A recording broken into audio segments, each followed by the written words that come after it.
What if I told you that behind the golden crowns and jeweled thrones, medieval kings had one obsession: keeping their queens silent? These weren't love stories, they were power plays, soaked in fear and cruelty. Would you believe that some kings went as far as locking their wives away in towers, drugging them, or even cutting out their tongues? The history books whisper politely about royal marriages, but the truth is far darker. What horrifying secrets were buried behind castle walls, and how far would a king go to make sure his queen never spoke them? Picture this: a queen draped in silk, seated at a banquet, smiling politely, but every word she speaks is weighed, judged, and feared. For kings, silence wasn't just golden, it was survival. Why? Because a queen's whisper could topple a throne. In an age where royal alliances meant everything, a queen knew the secrets of kingdoms, the weaknesses of her husband, the betrayals that could ignite rebellion. And so, kings developed terrifying methods to keep their wives under control. Have you ever wondered why so many queens mysteriously fell ill, vanished into monasteries, or were branded as mad? It wasn't coincidence. It was strategy. Take Isabella of France, married to King Edward II of England. She was called the She-Wolf, not because she was dangerous to her people, but because she dared to speak. Edward tried to silence her, cutting off her money, isolating her, surrounding her with spies. But Isabella fought back, and in the end, it was Edward who lost his crown. The lesson: a silent queen was useful. A vocal queen was lethal. And it didn't stop at financial chains. Kings imposed spiritual chains too. Queens were forced to confess only to priests loyal to the crown, their words weaponized against them if they strayed. Imagine knowing that even your prayers could be twisted into accusations of treason. The castle was not a home. It was a cage lined with velvet, and every king had the key. But here's the chilling question: what happened when silence wasn't enough, when a queen still dared to resist? That's where the punishments grew darker, stranger, and far more horrifying. When silence failed, kings turned to humiliation. Not the kind whispered in court, but public spectacles designed to break a queen's spirit. Imagine a queen once wrapped in jewels, forced to parade barefoot through the streets, dressed in rags, while her subjects jeered. For a medieval king, this wasn't cruelty for cruelty's sake. It was theater. It was a message. This is what happens when a queen forgets her place. One of the most infamous examples was Anne Boleyn, wife of Henry VIII. She wasn't merely silenced, she was annihilated.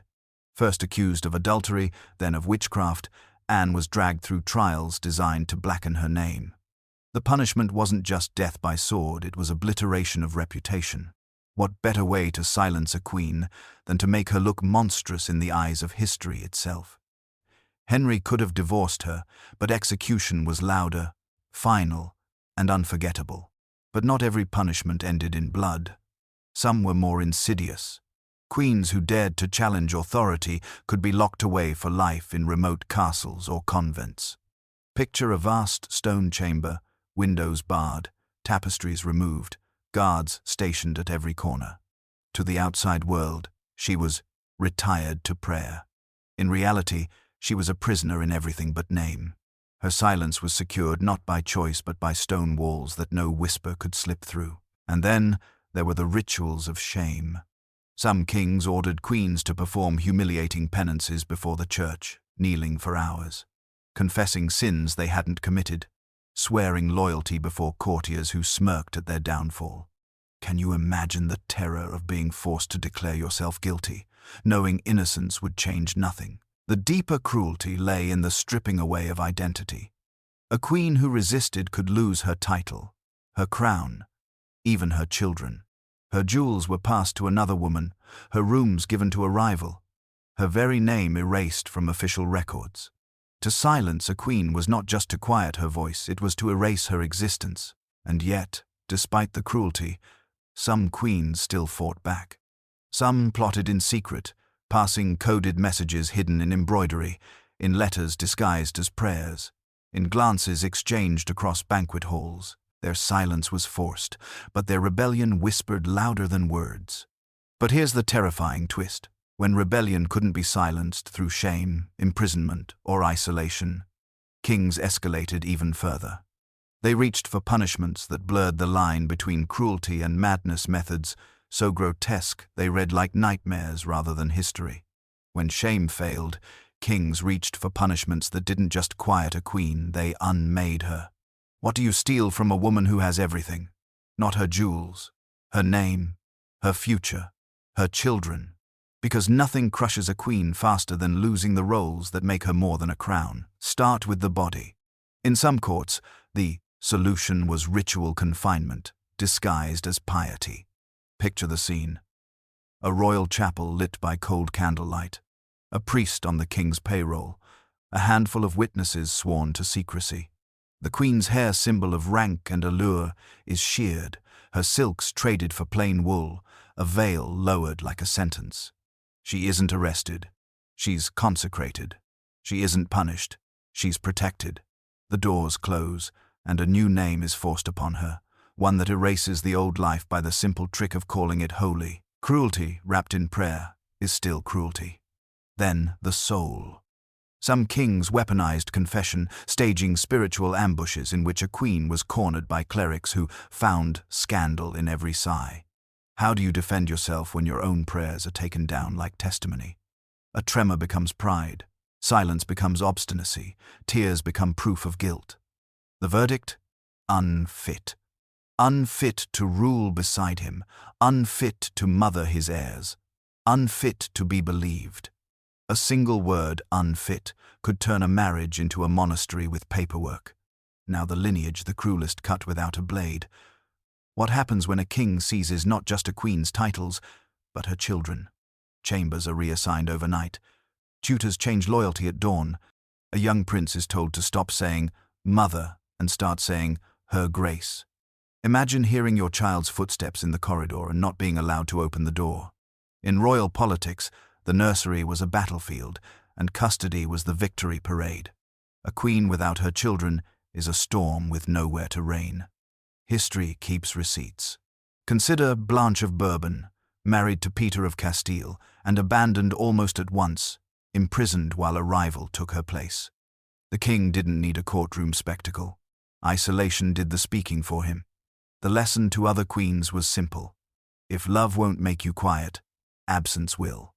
Look east, to the Tsardom of Russia, where inconvenient wives could be forcibly veiled and retired to convents.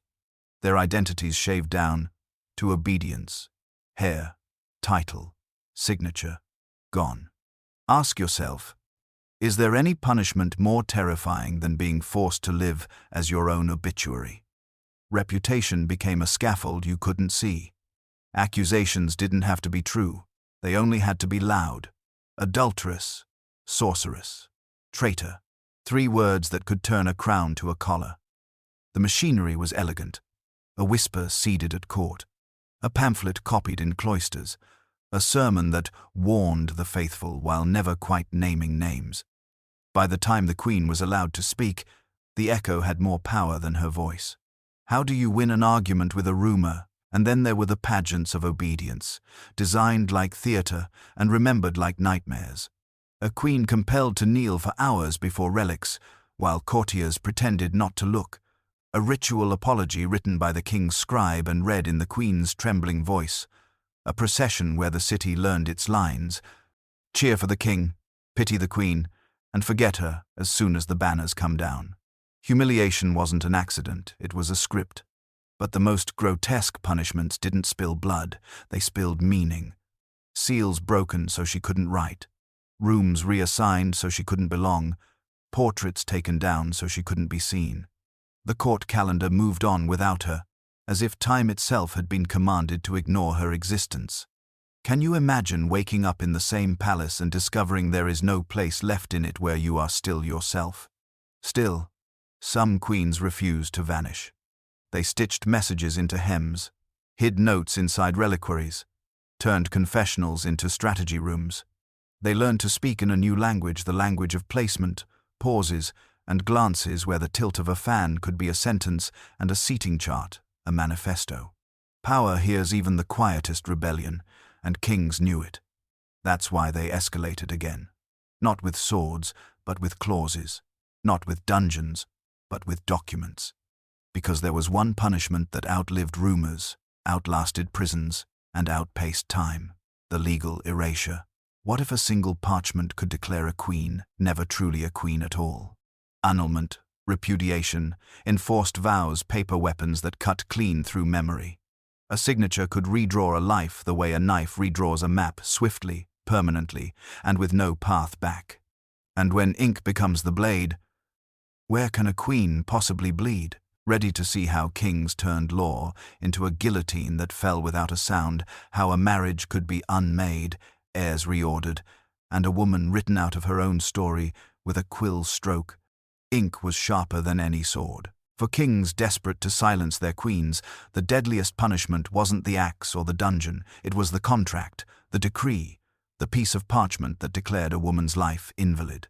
What happens when history itself is rewritten against you, when your crown is erased, not by steel but by ink? Kings discovered a chilling truth. To silence a queen permanently, you didn't need to kill her. You could make it so that she had never truly existed as queen at all. Imagine the horror of seeing your marriage declared null and void, your children labeled illegitimate, your crown treated as an illusion. A queen could lose her throne, her status, and even her very identity with the flourish of a quill. Few stories capture this better than Henry VIII and his relentless war against his own wives. Catherine of Aragon, a queen who held her crown for over 20 years, suddenly found herself unmarried. Not divorced, no. That would still acknowledge the validity of what they had shared. Instead, Henry pursued annulment, a legal erasure that claimed the marriage had never existed at all. How do you argue against a king who commands both church and state to deny your entire life? Catherine fought fiercely, appealing to Rome, refusing to step aside. But Henry's quill sliced deeper than any blade. He stripped her of her title, called her Dowager Princess, and exiled her from court. One day, she was Queen of England. The next, she was written out of history like a mistake in ink. But annulments were not just about law. They were about spectacle. Kings staged elaborate trials, parading their wives before councils of bishops, noblemen, and ambassadors. These trials were not designed to find truth, they were theater, meant to humiliate. Picture a queen standing alone in the great hall, defending her marriage, her children, her honor, while every man in the room had already been told how to vote. The outcome was predetermined. The words on parchment were waiting. And what of the children? Here lies the cruelest twist of all. When a queen was annulled, her children could be branded illegitimate, stripped of their rights to inherit, their names tarnished by the stain of bastardy. Imagine the anguish of a mother watching her son or daughter raised to be heir, declared unworthy of the crown simply because she had fallen out of favor. For queens, silence wasn't only personal, it was generational. The king's decree reached into the future, punishing children who hadn't even drawn breath when the marriage began. The French court knew this cruelty as well. In the 14th century, Philip IV's daughters-in-law faced the infamous Tour de Nesle affair. Accused of adultery, their marriages declared void. Once noble queens, they were stripped of rank and confined to dark towers. Their names spat like curses. Annulment was more than legal, it was ritual humiliation, reducing once powerful women to shadows of themselves. But annulment was only one weapon. Others were forced into convents, not by faith but by decree.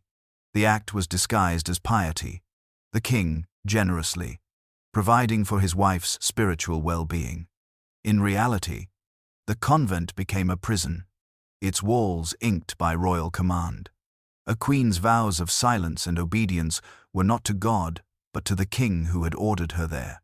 And once those vows were spoken, she was no longer queen, no longer wife, no longer mother. She was just another nun, erased beneath a black veil. Is there any punishment colder than being buried alive in prayer? The power of documents lay in their permanence. Blades rust, towers crumble, but parchment endures. A decree could outlive the king himself, cementing his version of events for centuries. Future historians might read only the royal account, believing the queen to have been unfaithful, unfit, or unloved. Her silence became eternal, preserved in archives and copied into chronicles. Her side of the story lost to dust. And yet, some queens resisted even this. Catherine of Aragon signed her letters as Queen of England until her dying breath. Anne of Cleves, discarded after just months of marriage to Henry VIII, shrewdly accepted her annulment, but negotiated for lands, wealth, and the title, King's beloved sister. In a world where ink could erase you, survival meant rewriting the script in your own hand. Still, the fear lingered. Imagine lying awake in a castle chamber, knowing that at any moment, a decree might be signed that would erase you overnight. No guards dragging you to prison, no executioner's axe, just a messenger knocking softly at the door with a rolled parchment that ended everything. Your servants bow differently, your seal is stripped from documents, your place at the table disappears. The world continues, but without you in it. It is easy to think of kings as brutal men with swords, but the truth is darker. They were architects of silence, engineers of erasure. They didn't need to shout, they simply needed to write.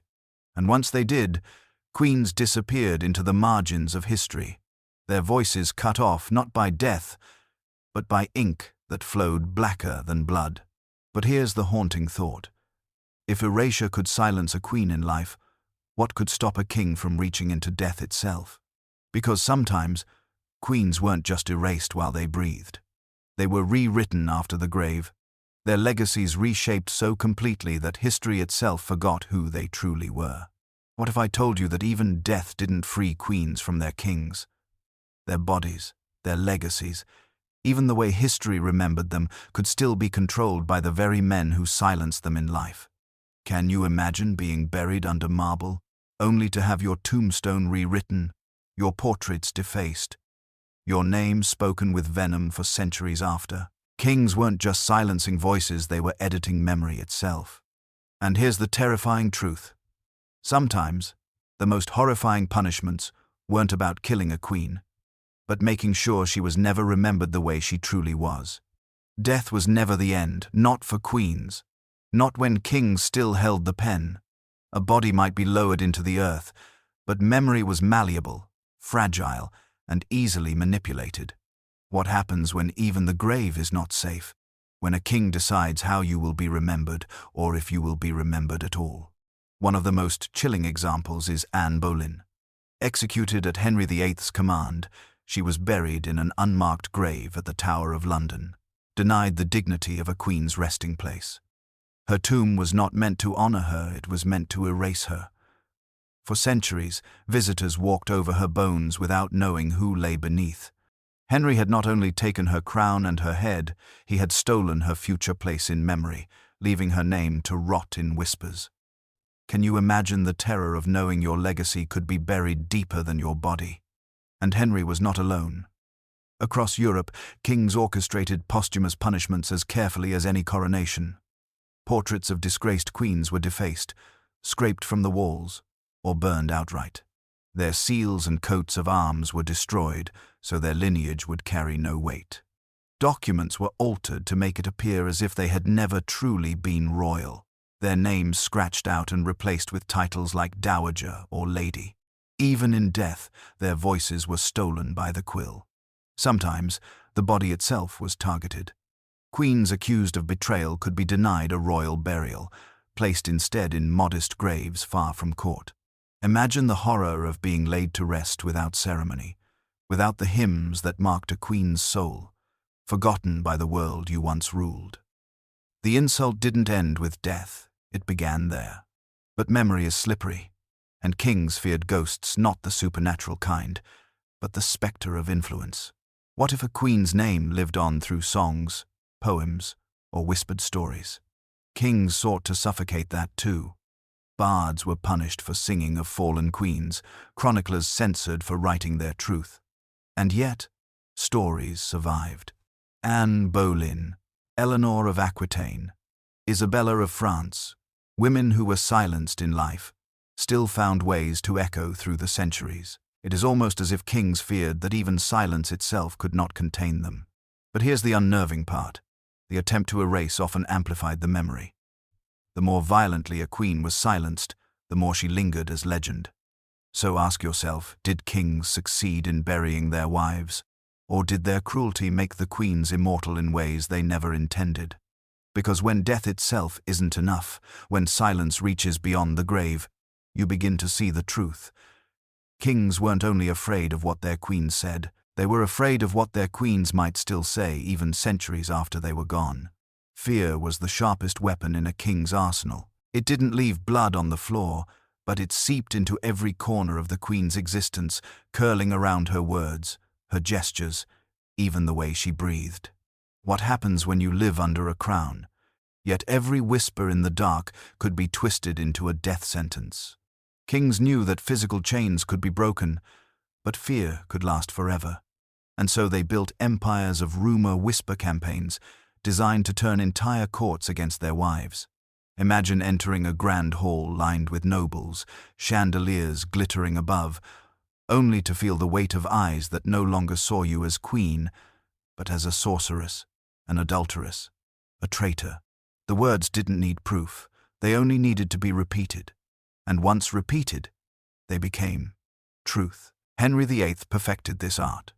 When Anne Boleyn no longer pleased him, he let rumors bloom like poison vines. She was accused of seducing men at court, even her own brother, of enchanting the king with witchcraft. There was no evidence, but evidence was irrelevant. In a world ruled by superstition, how do you defend yourself against charges that live in the imagination? By the time Anne stood trial, the verdict was already echoing through the streets. Fear had done the work before the axe ever fell. But the fear was not just public, it was private, domestic, woven into the queen's own household. Spies lurked in her chambers, servants reported stray words, letters were intercepted and twisted into proof. What if every sigh could be written into a confession? What if every glance was painted as betrayal? Queens learned to measure every step, to rehearse every prayer, to smile even when their hearts thundered with dread. A wrong word spoken at dinner could end in a scaffold at dawn. Superstition was the perfect ally. Accuse a queen of witchcraft, and suddenly her miscarriages, her illnesses, even her beauty could be transformed into evidence of a pact with the devil. Think of Joan of Navarre, accused of sorcery by her stepson Henry V, imprisoned for years without trial. Was she truly a witch, or merely a woman whose power frightened men? The label was enough. Witchcraft silenced without trial, without defense, because no argument could pierce fear once it had taken root. Even queens who escaped execution were branded forever. Rumor clung to them like smoke, staining their legacies so completely that history itself became suspect. Consider Isabella of France. She was called the she-wolf of France, accused of treachery, adultery, and unnatural cruelty. But was she guilty, or merely victorious over a king who failed her? The nickname lived on, not as fact, but as punishment, a silencing carried forward for centuries. Fear also reached into the nursery. Imagine being told that your children's future depended on your obedience, that a careless word might cost them their throne or their lives. Kings understood this pressure point all too well. They dangled custody like a noose, letting queens believe their children's survival depended entirely on their silence. What mother would not still her tongue if the alternative was the ruin of her child? And yet, despite the dread, some queens wielded rumor as a weapon of their own. Catherine de' Medici, accused of poisonings and black magic, turned her reputation into armor. If they already believed she was dangerous, she reasoned, then fear itself became her shield. Isn't it strange? The very superstition meant to silence could sometimes become a whisper of power in the hands of the right queen. Still, most could not bend fear, they could only endure it. Picture a queen kneeling in her private chapel, the flicker of candlelight on her face, knowing that outside the door, courtiers were already whispering her downfall. To be silent was survival. To speak was to risk being branded with horrors that no truth could erase. And here lies the darkest twist of all. Kings didn't just silence their queens with prisons and parchments. They silenced them with stories, with whispers so potent they bled into myth. Because once the world believes you are a witch, a traitor, or a monster, you can scream the truth until your voice breaks, and still no one will hear you. If fear ruled the mind, then ritual ruled the body. Kings understood that to silence a queen completely, they needed more than whispers and parchments. They needed obedience written into her very movements, her posture, her breath. What happens when silence isn't just commanded, but choreographed, turned into a performance so complete that even rebellion looks like prayer? Ritualized control came in many forms, and each was more humiliating than the last. Picture a queen forced to kneel for hours in the freezing nave of a cathedral, her knees bruised on cold stone, while priests recited prayers written by the king himself. To the court, it looked like piety. To her, it was penance for crimes she hadn't committed. Every hour she remained bowed was proof not of her guilt, but of her obedience. And that was the point. One of the most chilling tactics was the enforced oath.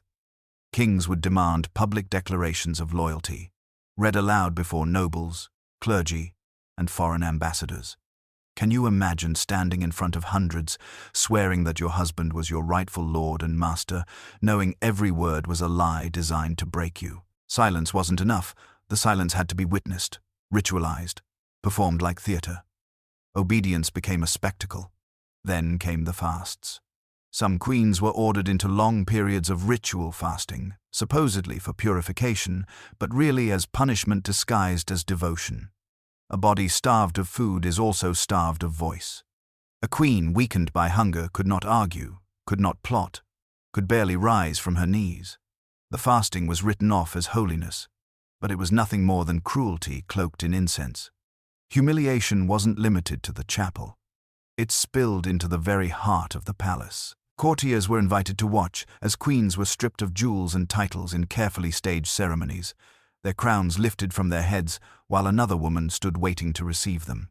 Imagine the agony of handing your own robes of state to the rival who would wear them at the next feast. What better way to silence than to make the queen participate in her own erasure? Consider Eleanor of Aquitaine, imprisoned by Henry II of England.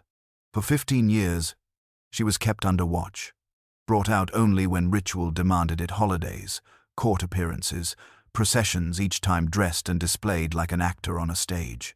Her silence wasn't only captivity, it was rehearsed, repeated, imposed until it became part of her role as queen. She was no longer Eleanor, the powerful duchess who had once commanded armies. She was a symbol, the obedient consort on display, mute, controlled, but still visible enough to serve the king's narrative. And then there were the ceremonies of public apology. Queens accused of defiance or treachery were sometimes forced to read scripted confessions before the court, written in the king's hand. Every word recited was a knife to the self, a performance designed to slice away dignity.